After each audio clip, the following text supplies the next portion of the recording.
Hello, habari, kwa majina naitwa Jenny Riapo. Napenda kuwakaribisha kwenye YouTube channel yangu, kulike, kushare na kusubscribe ili wa mwanafamilia halali kabisa wa Jenny Riapo TV. Basi leo nilikuwa napenda kuzungumzia harakati za mtu mweusi.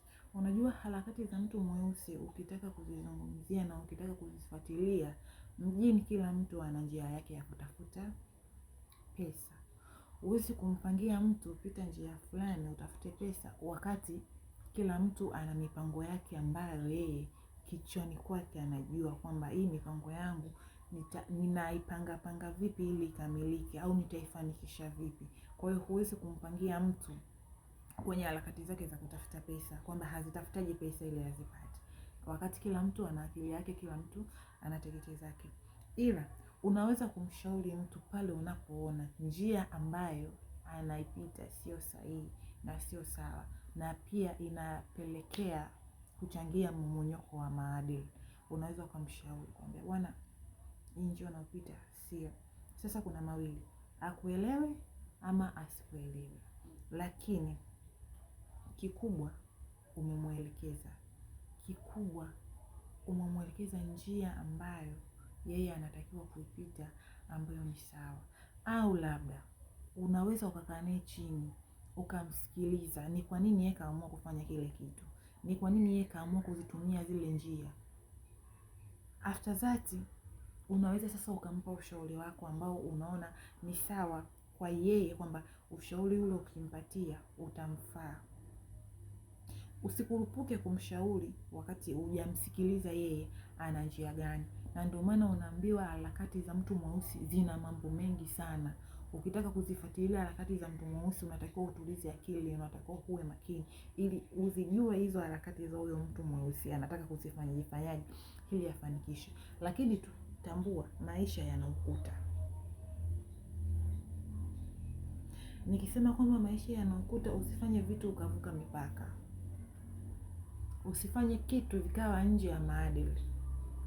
Usifanye kitu kikawa kikwazo kwa wengine. Japokuwa sio kila utachokifanya wewe kwenye maisha yako basi kila mtu atakipenda, kila mtu atakifurahia. Tumeumbwa, kila mtu ana roho yake, na ndio maana moyo ukafichwa, kwa sababu una mambo mengi sana, umebeba vitu vingi sana. Hakuna mtu ambaye anapenda mafanikio ya mwenzie. Hakuna mtu ambaye anapenda fulani afanikiwe alafu yeye akafurahia. Hakuna mtu ambaye anapenda Jenny kafanikiwa alafu akakupigia makofi akakupa hongera. Hiyo kitu sio kweli. Kwa hiyo tunapoishi, tuishi on target, kwa malengo maalum, kwa mipaka maalum, na kwa kuweka ukuta. Sio kila kitu unachokifanya eti lazima Juma akijue, eti lazima Aisha akijue. Sio kweli.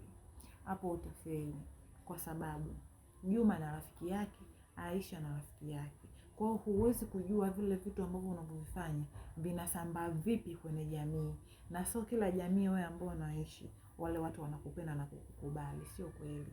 Kuna asilimia chache ambao watu wanakukubali na kuna asilimia chache ambao watu hawakukubali.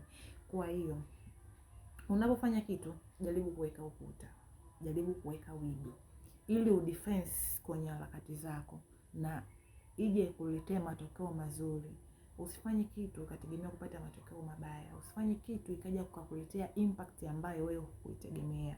Jamani, mimi kazi yangu ni kushauri jamii kwa upande mmoja au wengine, kwa sababu sisi wote tunaishi ndani ya jamii, na jamii na mambo mengi, jamii ina vitu vingi, jamii kuna mambo mengi sana ambayo yapo tunaishi na tunayaona. Kwa hiyo si vyema kama ukiona kitu ambacho hakifai alafu kanyamaza kimya.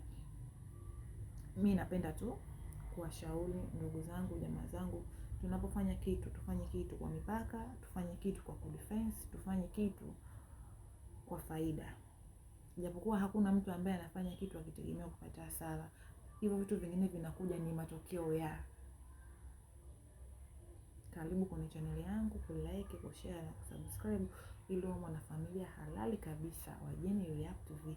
Ila usikose kumfuatilia mtu ambaye kwenye maisha yako anakuwa kama ni role model wako. ufuatilie, na kama kuna vitu vizuri unaweza ukavikopi. Usikopi kile kitu ambacho unahisi wewe kwako sio msaada. Kikopi kile kitu kwako ambacho wewe kwako kinakuwa ni msaada. Kitakusaidia sana kwenye maisha yako kila siku. Naendelea kuasisitiza kulike, kushare na kusubscribe YouTube channel yetu Jenny Riapu TV. Bye bye.